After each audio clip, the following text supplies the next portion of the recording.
Hi, everybody. My name's Sheldon Fetty. I'm an alcoholic. Boy, and you guys are my home.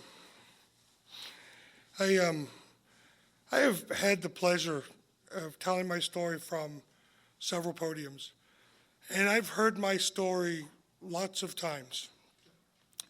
And when Craig asked me to come tonight and to do this for you guys, I was pretty excited. It was a neat deal for me because to share my story with my home group is more of a privilege than it would be to share my story with people that are not my family.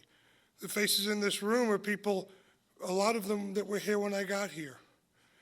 Michael, who did a wonderful job of the 10 minutes, he was here when I got here. He was one of the guys that took me by the hand at the Kiss Club back in 1996 when I showed up. And there's a lot of faces and a lot of stories and a lot of history in this room for me. And it's kind of neat getting to come here and do this. But today's not a good day for me. It's just been a lousy, crappy couple of days, and I don't have my usual story with me tonight. So I'm going to do the best I can. I showed up at Alcoholics Anonymous in 1996, and I was beaten. I crawled into the Kiss Club. I had been crawling into clubs for the last 3 years. I'd been getting sober for 8 or 10 or 12 days, and then I'd been getting drunk, and then I'd been getting sober, and then I'd been getting drunk. I had gotten 2 30-day trips. I had lied about 60 days once, and that was my career of sobriety. I was in Orange County, California, and I had gone from being the national spokesperson for an international company.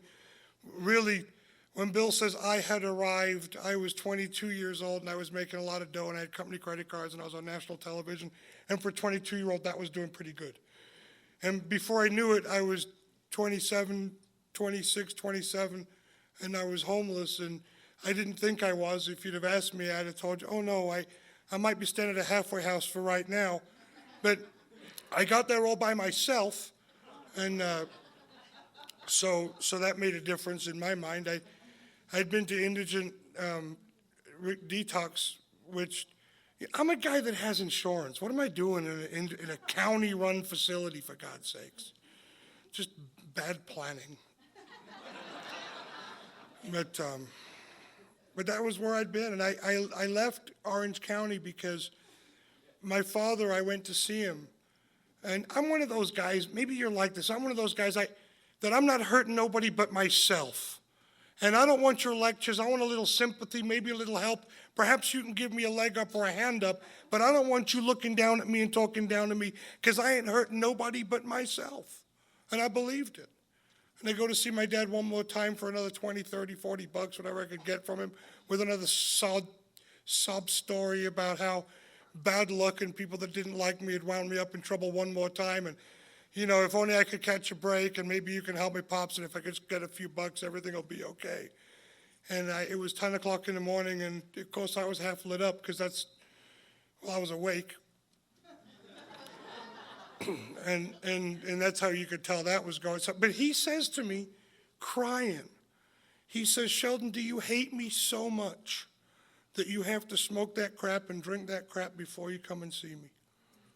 And I kind of blew it off, Hey, Pops, it ain't about you. Ha, ha, ha. I get loaded before I brush my teeth. Ha, ha, ha. Can I have the money now so I can? But another little piece of whatever was good in me, if there was much good left, died that day. And I knew it was time for me to get out of Orange County, and Vegas seemed like a good place for me to come because, leaving Las Vegas had just been on around that time, and I thought I could come here, and because I'm overly dramatic, incredibly selfish, and way too sensitive for my own good. And I thought coming to Vegas so I could quietly die and disappear into the neon. Oh, it was my plan. That's not what I told everybody. What I told my family was that I was going to move to Vegas to open a beef jerky factory.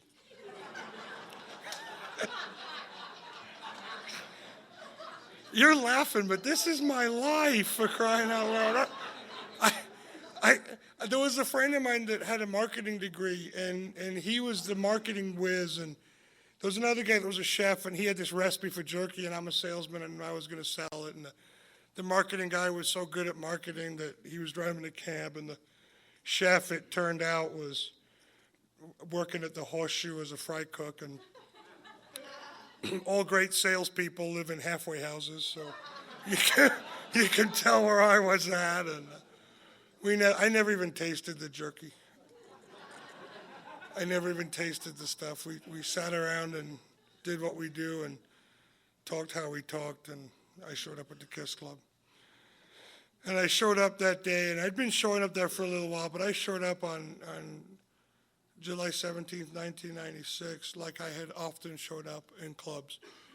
And there's a guy here who saw me in Orange County showing up at those clubs. And the way that I showed up was always the same. It was, this time it's different, man. I'm going to make T-shirts one day and sell them at AA conferences and say, this time it's different. Because this time it was always different. It was always different this time. This time it's different. This time it's different. Last time I got sober because I wanted to keep my job. But this time it's different. I'm doing it for her. Last time I got sober, I was doing it for her, but this time it's different. I'm doing it for me. Or whatever, but nothing was ever different. I showed up and sat in the room and played cards and judged and learned. I'm a cliche learner. I go to the 7 a.m. meeting and I watch you guys, and someone shares something that the rest of the room goes, oh. And I go, and at noon I go to the meeting and I share it as if it were my own. And some of you are impressed and most of you are mildly amused, and then I get drunk. And then I get sober, and then I get drunk, and then I get sober. And then I get drunk. And if you could have asked me in July 96 why I was there, if I could have been honest, I couldn't have been honest. But if I could have been honest, I would have told you that I was there simply to rest. What do you mean? Well, catch my breath between drunks. You going to get drunk again? Well, yeah. Why? I don't know. But I always do. When? Inevitably. I don't know when. Could be today, could be tomorrow, could be 30 days. But I'm going to get drunk again. Because I always get drunk again. Because I don't know why. People say things like, you got to get in touch with God. With who? With God.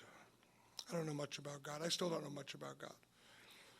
But I get sober and I get loaded and I get sober, and I'm dying in the rooms of Alcoholics Anonymous. If there's anybody that's here tonight that has gone through what I went through, or is going through what I'm going through, or has managed to do what I couldn't do, that has managed to withstand the pain, which I could not withstand, but has managed to withstand the pain and not pick up a drink, but has died in the rooms of Alcoholics Anonymous, I know what that feels like.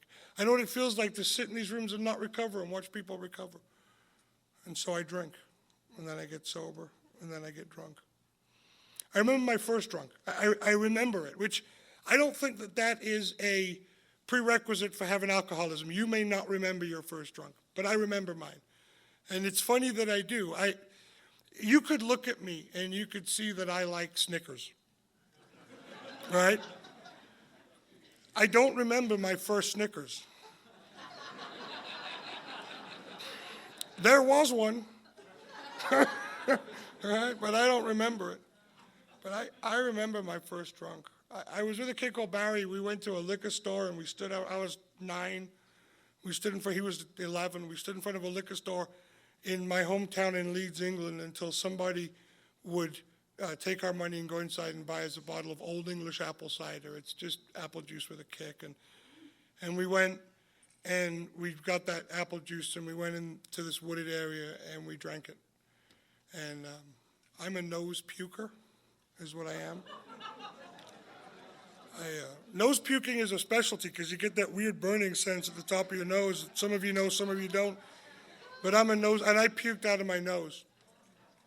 Something happened to me that day, though, that I have heard many people describe in many different ways.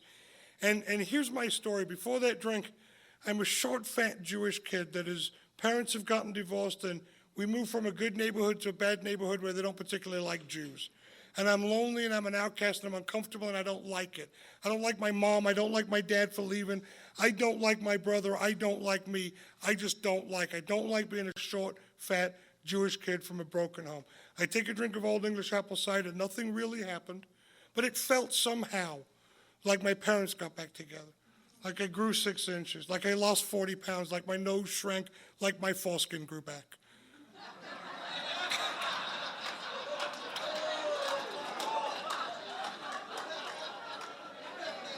It just felt good, and I liked it. I always I puked and I didn't care. I liked drinking. I'm not a good drunk. Some of you are great drinkers. Some of you can carry bottles in your back pocket and you can drink and nobody knows you're drunk, right? You can drive better, walk better, talk better. I'm a mess. I'm 2 beers and I either spill my beer or pee in the closet or something. I'm not a good drinker. I'm not good at it. I'm not. And somebody offered me some drugs and I only have one thing to share with you, and that is my story. And if the fact that I did drugs upsets you, I apologize. But that's all I got is my story. And I did a lot of drugs. And I like them because they're tidier for a guy like me. And when I was 16, I moved to California, and I got hooked up in California, and I loved drinking, and I loved doing drugs. I heard somebody from a podium one time say that their very, very worst day in Alcoholics Anonymous was better than their best day drinking. And I wonder what they were drinking. Because I have had some drunks that have blown the socks off of my best days in Alcoholics Anonymous. I remember one day always sticks in my mind. Any of you guys that know me have heard my story have heard me talk about this one day. It was one day, it was in the springtime, and it was at the Shoreline Amphitheater in San Jose, California. And the Grateful Dead were playing. And Shoreline is a steep amphitheater, and I was at the back of the grass. And I was on 4 hits of window pane. And it was kind of foggy, but not raining, but kind of raining, but not really raining. And there's thunder and lightning going on in the distance. And the band starts to play, it looks like rain. And I'm having a spiritual experience, the likes of which no 12-step call has ever given me. Oh. Me and God were partying, baby. Boy, if it still worked like that, boy, a sufficient substitute you would not be. Because I loved that. I loved partying. I loved all of it. I just loved it. But it came to an end. It ran its course. It went through what you hear the cliches in AA about. It went from being fun to fun and a little trouble, to a little fun and a little trouble, to very little fun and a lot of trouble, to no fun at all and nothing but trouble. And that's kind of the path that I went down. I went down the path that we all follow. And I wound up in 1996 a broken man. People said things to me that blew my mind.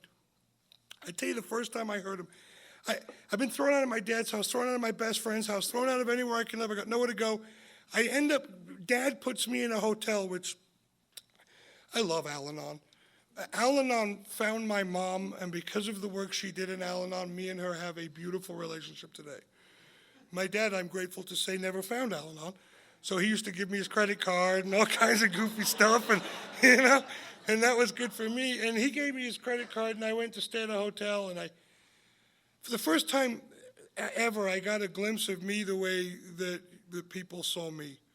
And I got to see me as a taker and a user and just a bad apple, just a guy, not the guy that Mrs. Fetty tried to raise. I said to my sponsor one time, how's a nice Jewish boy like me end up in Alcoholics Anonymous? And he said, you might be Jewish, but nice you ain't. And that's a true story. And I get to this hotel and I called a different hotline than ours, but our guy was answering the phone that day because they didn't have nobody. And he invited me to a meeting, and I went to the meeting, and the meeting was beautiful. There was a lady there who emotionally feels like it was Angie Dill. It was a little Mexican lady, older lady, and it probably wasn't her, but reminds me, the picture in my mind reminds me of her. Might have been her, but it's that kind of person, very different than me. She's old, I'm young. She's a woman, I'm a guy. She's Catholic, I'm Jewish. I'm short, but she's really short. And she started to tell her story, and Aura D out of LA says that the pain in her reached out and touched the pain in this other person. And there was nothing good in me to touch that day, but there was plenty of pain, and something in that lady reached out and touched me. And I didn't hear the music of Alcoholics Anonymous the way you hear it talked about. I didn't hear the laughter and the joy that night, but I felt recognition. I knew that there were people in that room because they laughed at the same places. I kind of was amused, and they cried at the same places. I wept, and I kind of knew that these people kind of knew something about me that I didn't really know, and I kind of knew. And at the end of the meeting, this guy, you know how you kind of know, but you're not sure what you know, but you know. This guy comes up to me at the end of the meeting and says to me what I believe today to be the most ridiculous question I've ever been asked. And if you're new tonight, and there are some new guys here, and I want to welcome you, and if I get to talk to you at the end of the meeting, I will probably ask you the same question. Not because I want to ask stupid questions, but because I don't know how to invoke miracles. I'm not a miracle worker. I'm a tool that God sometimes chooses to use, but I'm a human being that makes a lot of mistakes. So I don't know what to say to invoke the miracle that happens here. So he didn't know what to say, so he said something stupid. He said to me, "Do you want to get sober?" I'm thinking, no, I don't want to get sober. See, my life is garbage. See, I'm a guy who you've been telling since he was a little boy has a lot of potential. And I've spilt all my potential on bar rooms and crack house floors. I don't want to get sober. There's nothing good in my life. What for? I have no hope, no future, no family that cares about me, no loved ones, no friends. Every relationship that's been in my life, I have somehow gotten in the middle of and destroyed it. I don't want to get sober. I got one thing in my life. I've got the dream, the hope that maybe, just maybe, not every time, but sometimes when I crack that bottle, I get a little relief. It's all I got. I don't want to give that up. It's not what I said.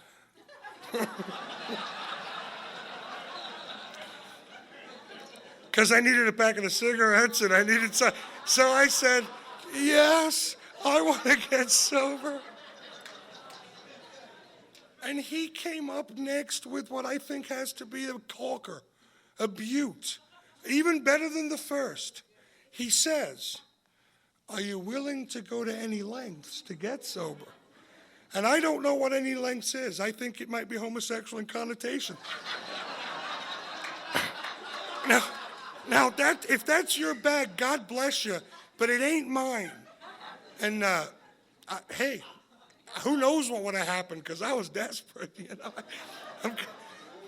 But you know what? Guys have said all kinds of wacky things to me. If you've struggled the way I've struggled, you've heard this one. Are you ready yet? Am I ready? Are you done? Am I done? That's a good question for a guy that's been contemplating suicide as a good option for his life for the last year. Am I done? As if everything that you and I bet our lives on is a lie. That alcoholism is not a disease after all. It is a series of bad choices, poor morals, choice in whether or not we're done. But I say that stuff to people because I don't know what to say. I don't know how to invoke a miracle, so these are the questions that I ask. And I ask them. If you ask them and you think I'm knocking you, I ain't knocking you because I ask them. I don't know what else to say. The Big Book of Alcoholics Anonymous says this about a guy who's at that place I was at on July 17th, 1996. It says, "There'll come a time in every man's life when he cannot imagine life without alcohol." That day came very, very soon after my 9th birthday. Because it felt to me like there was something missing in my life, and I discovered it in the bottle. It felt to me like I had an alcohol deficiency. And the minute I found that stuff, the minute I got that, that a guy like me gets from a bag or a bottle, I could not imagine living my life on a long-term daily basis without that effect. But then it says there'll come a time in his life where he cannot imagine life either with or without alcohol. He will be at the jumping off place. He will wish for the end. And that was me. If I could have killed myself, I would have. But you know what the truth is about me? After all of it, at the end, after I've burned every relationship, done every rotten thing, after I'm crying on my knees, begging a God I don't believe in to help me, I'm too pathetic to end my own life. I don't even have that. And that is a jumping off place. The book talks about knowing a loneliness such as few do. It settles, becoming ever blacker. And, not everybody that comes to Alcoholics Anonymous is an alcoholic of my type. It doesn't mean they're not alcoholics. Bill Wilson leaves the door open to many types of alcoholics. But he talks about alcoholics of my type. I am a man that when I start to drink, I don't know when it's going to end. And when I am in a state of abstinence, I am driven by feelings the book calls restless, irritable, and discontented, and that is an understatement for those of us that have felt the lash of alcoholism, those of us that suffer from alcoholism. And I have suffered from alcoholism, and there's no way out for me. When I go to that stinky little club, not imagining that life could begin there for me, going there to wait. Wait for what? Wait for the next drunk. When's it coming? I don't know, but it's coming, because it always does. A guy like me always drinks again. One of the things that I used to think about Alcoholics Anonymous is that there was this group of guys, and they were weird. They just were. They reminded me of, and forgive me because I don't mean anything by this, but they reminded me of the Mormons, Jehovah's Witnesses, and born-again Christians who used to knock on my door on Sunday morning with a Bible in their hand and their eyes glazed over, trying to tell me how my life could get wonderful. And they were the same guys, but they had a blue book under their arm, and they would talk about sponsorship and steps and home groups, and, they were annoying. I had to get a sponsor just so I could tell them I had one, Who's your sponsor? Bill. Bill who? Don't know. Bill. You talked to him lately? No, he hasn't called. I gave him my number, but he's a busy guy. But after you're broken, and you're no longer witty or funny, and you're not the guy that's good at cribbage anymore, and you don't want to play pool, and you don't want to talk about somebody's rotten day at work, because you know that inside they can't possibly feel how you feel. They're the only guys that want to talk to you anymore. And I got lucky. There are guys in this room that were part of the group that picked me up. There are guys in this room that said things to me like, "We don't care if you're heartbroken. Would you get in the car? We're going for coffee. Want to come? Don't have any money." Didn't ask you if you had any money. Wasn't the question. The question was, do you want to go for coffee? Who's your sponsor? You stuttered. You don't have one, better get one. Have you read the book? The what? The book. Come to my house. We'll read it together. Your house? Yeah, let's go. What? Okay. And I got lucky. I got to do my fourth step when I was 25 days sober. I know, that's way too fast. At one step a year, I was racing through the steps. An old man, he wasn't my sponsor, and he might be here tonight, but an old man who's been sober a long time said to me, "You're a drowning man. When do you want the life preserver? Now, or do you want to wait a while? How long can you tread water, kid?" Not that long. 27 days sober, I did my fifth step. A lot of people told me I was bound to drink. That's way too fast. The big book says that we shouldn't rush and you shouldn't let somebody else rush you through, but it does give you an idea of the pace. After your fifth step, it says that you should pause for an hour. It does. It says things like next and right away and at once, and now you can rest. Good, I can rest. Do I get 2 weeks off with pay? No, you get an hour. An hour? That's not fair. They talked about God. God is tough for me. I'm Jewish, right? And this is America, and it was 1996, and you people say God as you understand him. But who do you think you're kidding? We know who you mean. We know who he is. And my ancestors killed him. And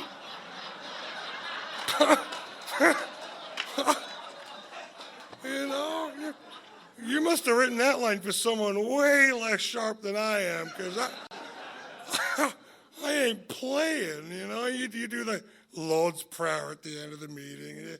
It's just, I can't do it. I can't do it for a couple of reasons. I can't do it because I can't do your brand. I can't do your brand because I was beaten up by people who thought I was wrong for having my brand and you were right for having your brand. Can't do your brand because it was drilled into me since I was knee-high to a grasshopper that your brand was wrong. I can't do your brand. I can't do my brand. You guys are lucky. You know the 10 Commandments? Did you know they're the first 10? 613. When I was 9 years old, I went to a Jewish school, had to wear a fancy little shawl called a tzitzit. Got a certain number of threads, certain number of knots. Tie the knots in a certain little fashion. Then you do a mathematical algorithm to figure out that these threads times these knots divided by something equals 613. There are 613 reasons why God can't like me. And just in case I forget, they taught me a song. 613 rules in the Torah. Oh, God. Can't do yours, can't do mine. This ain't going to work. Sandy B has the best description of step 2 I ever heard. He said one day, I heard him in this room, and I'd heard him many times before, saying that step 2 is not a decision to turn toward God at all. It's not what it is. It's a decision to say that what I've been doing isn't working.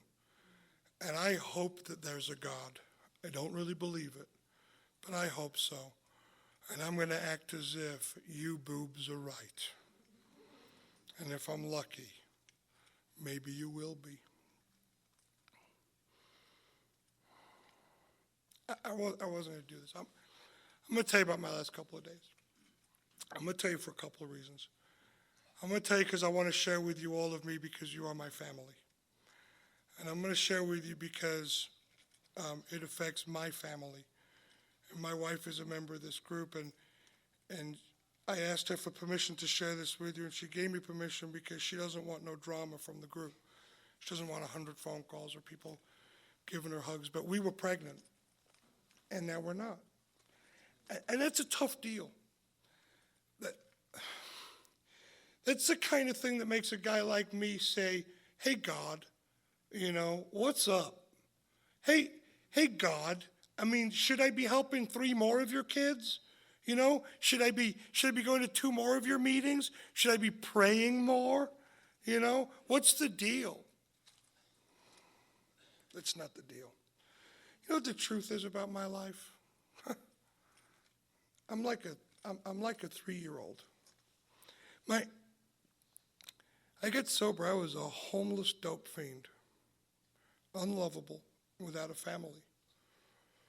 Today, I have the most beautiful wife and the most wonderful marriage that I could ever have designed. We have a healthy child. He's 3.5, almost 4.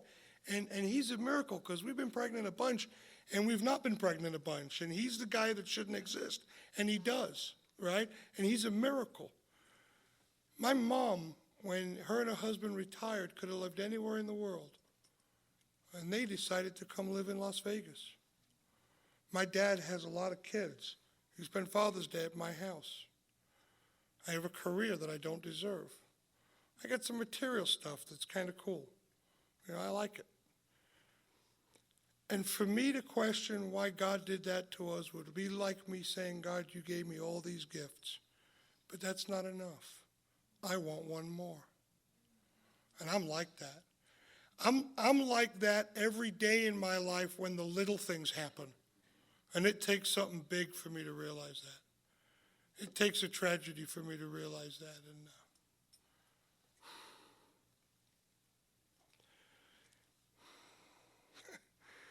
I was at my sponsor's house not so long ago, crying about something silly. You ever do that? It don't seem silly at the time, does it? You know what the difference is between something silly and something major? If it's happening to you, it's silly. But when it's happening to me, boy, I was crying about something silly. And we talked for a long time, and after some time, he says to me, "What's going on?" Because I had this faraway look in my face. He said, "What's going on?" So, you know the only thing that's wrong with my life? Is that it's wasted on an ungrateful schmuck like me.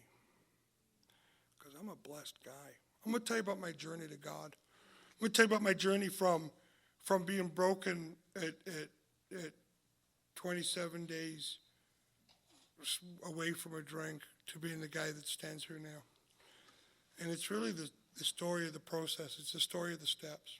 I'm going to tell you a little bit about what happened when I did my full step. The first name on my full step was my dad. If you're new and you're getting ready to write a full step or you're thinking about writing a full step, by the way, working on a full step involves a pencil and a piece of paper. Everything else, when you say you're working on your full step, what you mean is you're thinking about your full step, talking about your full step, worrying about your full step, planning to maybe do your full step, but unless there's a piece of paper and a pen involved, it is not working on your full step. And if you're getting ready to do your full step, we could fill out the first few names for you. It goes your dad, your mom, your brother, your sister, your current spouse, your boss, the spouse before your current spouse, the boss before your current boss, and the spouse before that. And everything, all that changes between us is the details. The story's always the same. And my dad was the first name on the list, and my dad left when I was 2 years old, and I hated him. Because we went from a really nice house in a really nice, protected little Jewish community to government subsidized housing in the wrong part of town. And the Jewish community turned its back on us because we no longer fit the mold, and the non-Jewish community didn't want us, and because we didn't fit the mold, and I hated him for that. If you'd have asked me when I got here, I'd have told you that the reason I drank was because my dad left. And if you grew up the way that I grew up, you'd have drank too.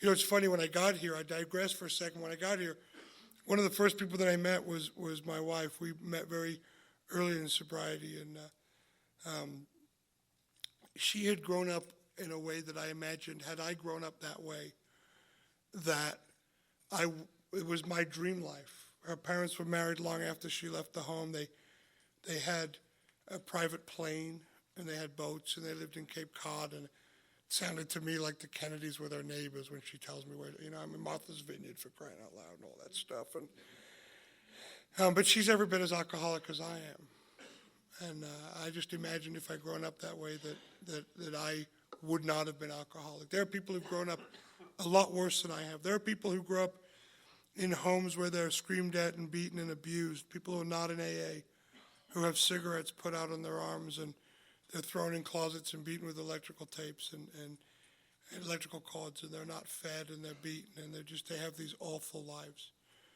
And the worst thing about my life, the very worst thing about my life, is that it was happening to me.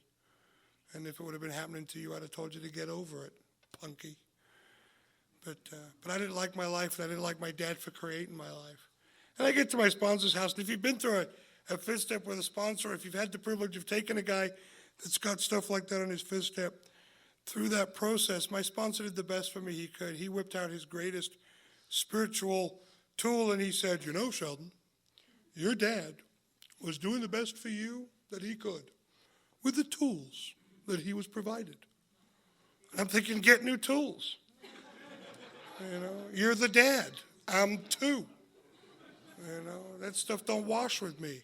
It sounds like it came out of a therapist's office and like it should probably stay there. Because it ain't AA, it ain't our process. And I can't get off it, I can't get by it, Eventually he says, let's stop talking about your dad, let's talk about your mom. And I have a wonderful relationship with my mom today. I see her at least once a week, and she's very much part of my son, her grandson's life. And her and my mom talk more often, her and my wife talk more often than me and her do, because she's part of our family. But when I was growing up, it was tough living with my mom. She had some panic stuff, and she was a little wacky, and you'd go home and you'd grab the door handle, and you just didn't know if she was going to yell at you or be nice to you. It wasn't about my behavior. I could have been a real SOB, and she'd be loving, or I could have, I suppose, gotten good grades or something. And she would have been mean to me, and you just didn't know. And she has some panic disorder, and she struggles. Not anymore. Since then, she's gotten some help, and she's just a different person today. But back then, she struggled a lot. And there's a part of me that believes, and I think it's true, that I am not a bad person trying to get good. I'm a sick person trying to get well.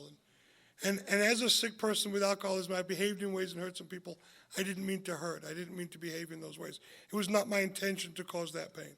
And I believe I deserve a little forgiveness, because what is wrong with me is an illness and it is out of my control. But if I'm going to expect that, I must be willing to give it. And when he said that to me, I said, well, he said what the book says is that we realize the people who offended us were like us. And though we did not like their symptoms, and I did not like her symptoms, nor the way they affected us, and I did not like the way they affected me, that she, like myself, were sick. Could I have behaved the way she behaved if I had been driven the way she was driven? Sure I could. I hurt people a lot because I was driven by alcoholism I did not mean to hurt. Her disease is different than mine, no better, no worse, no graver, no more or less serious, just different.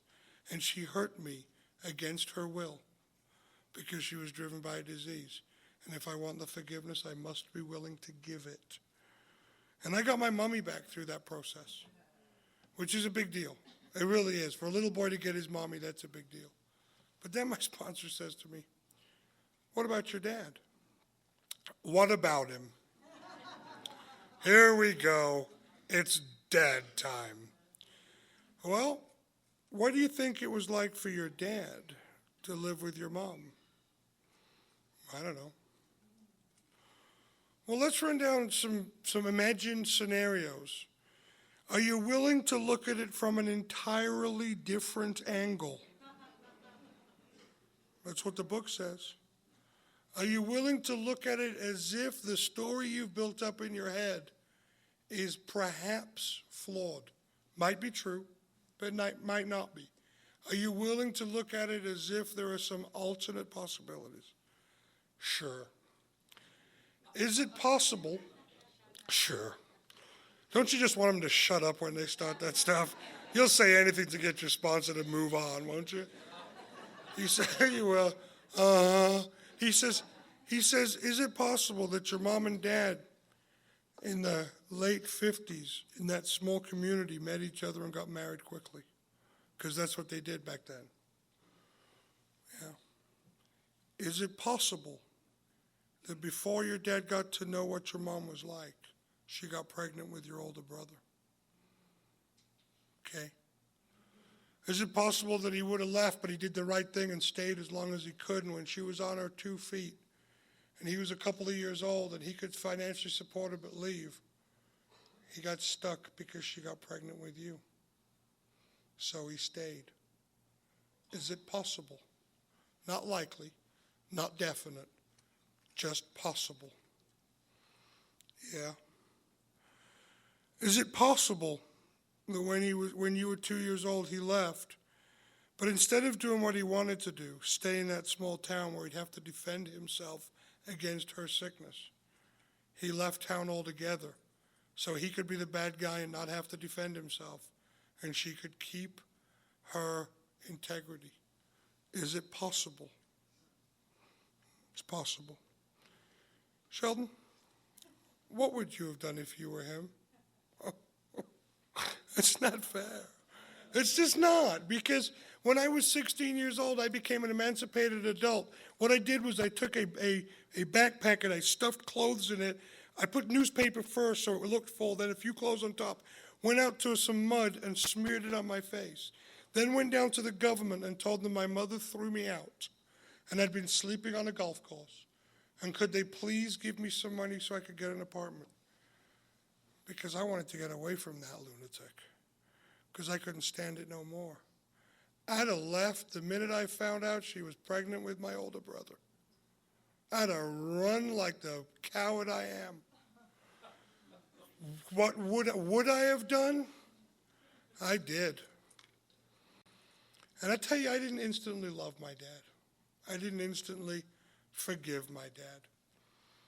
Because we're funny in AA. We talk about forgive, forgive, forgive, forgive, forgive. And some of us remain angry because here's how we forgive. I forgive you, you asshole.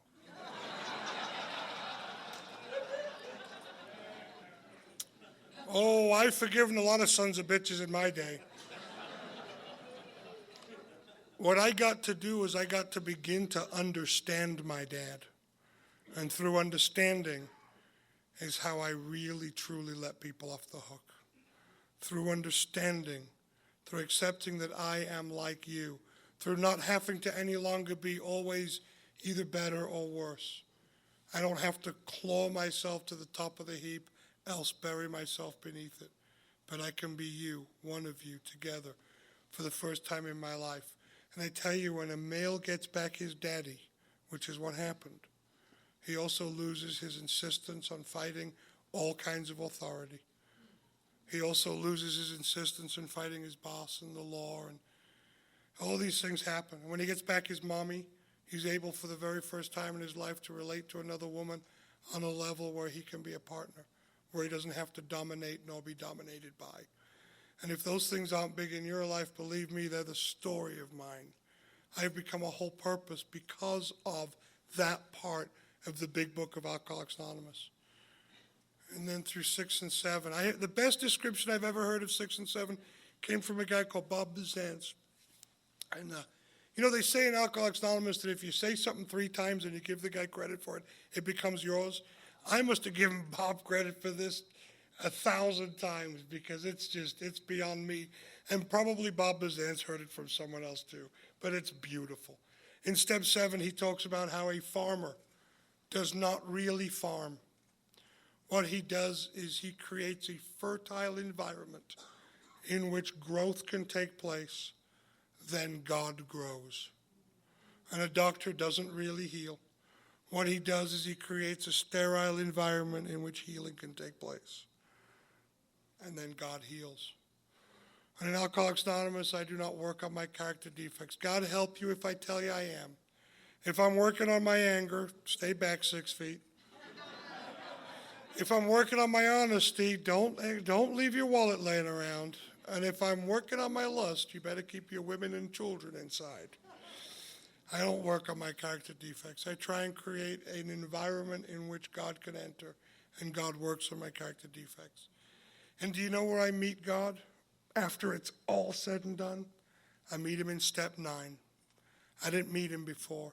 See, if I could meet God in step 2 or step 3, we wouldn't need a 12-step program, right?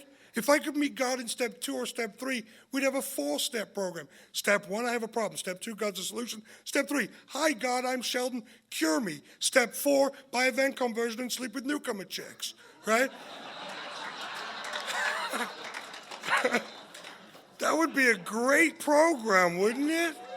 That'd be my kind of deal, But in step 9, I first introduced myself to God. Because in step 9, I start to buy back my self-respect the same way I spent it. A nickel and a dime at a time. And in step 9, I meet him really, truly, eye to eye for the first time. And I meet him in the eye of someone who I've hurt. When I say, I hurt you. And I didn't mean to hurt nobody, but I did hurt you.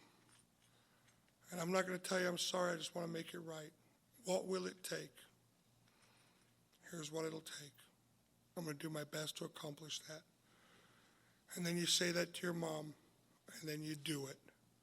And then a year later, she says, son, I'm proud of you. And God just spoke to you. Or when your dad says to you, you've changed.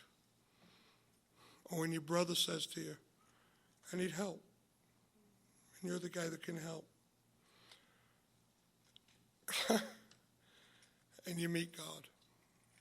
And then in step 10, you make sure you keep the channel clear because I am very fallible. There are some of you in this room that have some stories and some gossip, and some of it's true and some of it isn't, about what kind of an SOB I am, and I'm that kind of SOB. And thank God this step 10. Thank God I'm not perfect. I've been on this kick lately. Every time I share it, I've said this, and I love this. I love that in the 5th chapter it says that none of us have been able to maintain anything like perfect adherence to these steps, these principles. Let me tell you something. Break that down. None of us, not you and not me, not Bill Wilson, not Dr. Bob, not even Bob Darrell, right? I had to have one shot. He's in Canada, so I had to have one. But none of us have been able to maintain anything like perfect adherence. Think about that. Anything like. That means if you were to paint the picture of my life and then list the principles and look at them. Principles, Sheldon's life. Principles, Sheldon's life. It's nothing like. Anything like perfect adherence to these principles, for we are not saints. Therefore, they invented step 10. And in step 11, a guy like me that struggles so with God, I don't know his name. Some of you know his name. I don't know his name. Some of you know his favorite day of the week. I don't know his favorite day of the week. Some of you know his birthday. God bless you. I don't know his birthday. I don't know. I don't know. I don't know. I don't know. And in step 12, we really get to know God. In step 12, that becomes a relationship.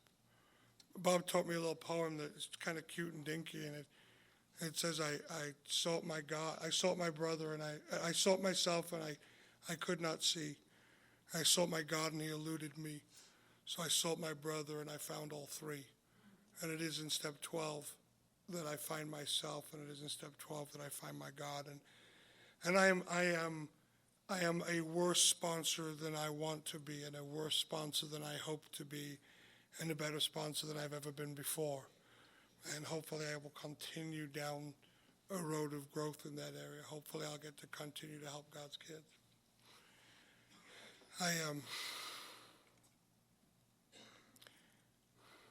It's funny. I have cried a lot the last 2 days. And in all honesty, I have never cried, God, why me? And I have never cried, a drink could make it better. I've cried because sometimes I'm hurt, and I've cried sometimes because my wife hurts. I've cried because God's will and my will didn't seem to line up this time. But life is good. For a drunken bum to have the life that I have today, things are good. I'll tell you a little story, and then I'll be quiet. A few years ago, I was getting some groceries for the house for Christmas, because I told my wife I'll go to the store once a year, and Christmas seems like a good enough time as any.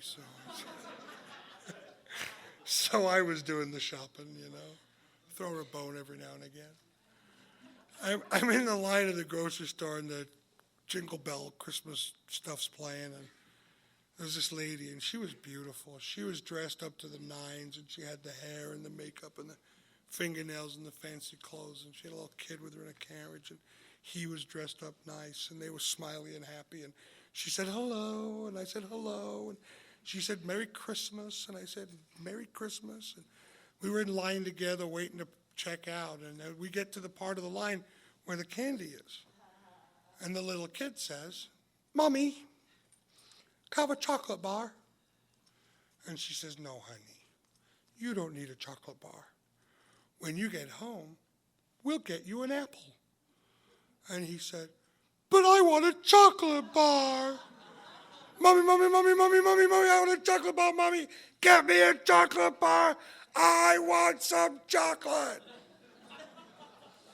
And she said, no, dear. When we get home, maybe we'll have a banana. I don't want a banana. I want chocolate. And I'm thinking, that's me. She's no longer nice. She's no longer friendly, no longer has a good smile. Now she's telling the girl that's giving out the change, would you hurry up? She looks restless, irritable, and discontented. You know, sometimes I'm going along in my life doing nothing, and my head says, Sheldon, let's have a beer. And my head says, no. When we're done here, we'll call our sponsor. And my head says, I don't want to call my sponsor. I want a beer.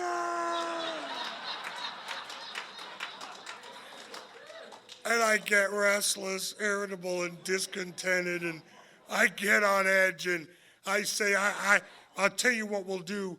After this, we'll go to a meeting. My head says, I hate meetings. We'll read the big book. I don't like the big book. I want a beer. You know what she did? She bought him some chocolate. Wouldn't you? Wouldn't you? I got a kid. I got a miracle child.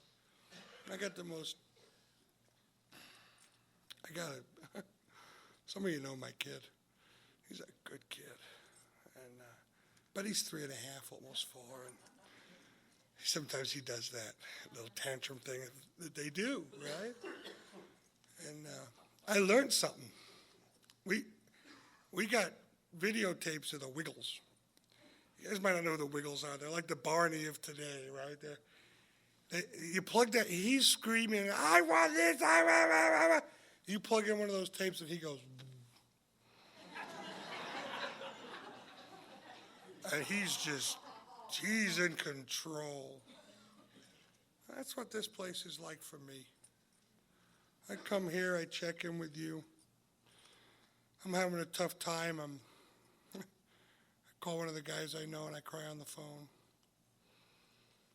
And I plug in. And my life seems to work today. And if you're new and you're struggling and you're going in and out and you don't understand and you don't feel like you're home, I understand. I ask if you're new that you will do the one thing that I was able to do. Don't give up. This might be the time you get sober, but it might not. And don't let me scare you away when I say to you next time I see you, are you done yet? Don't let me scare you away if I say, so do you want to get sober? And are you willing to go to any lengths to get sober? Keep showing up. Keep showing up and keep showing up. And if you've been here for a while and you're dying, and you think that if you ever get well enough, then maybe you'll work them steps, try the steps anyway. Get involved. Alcoholics Anonymous, I'll tell you this and I'll be quiet, Alcoholics Anonymous is not a buffet. You don't take what you like and leave the rest behind.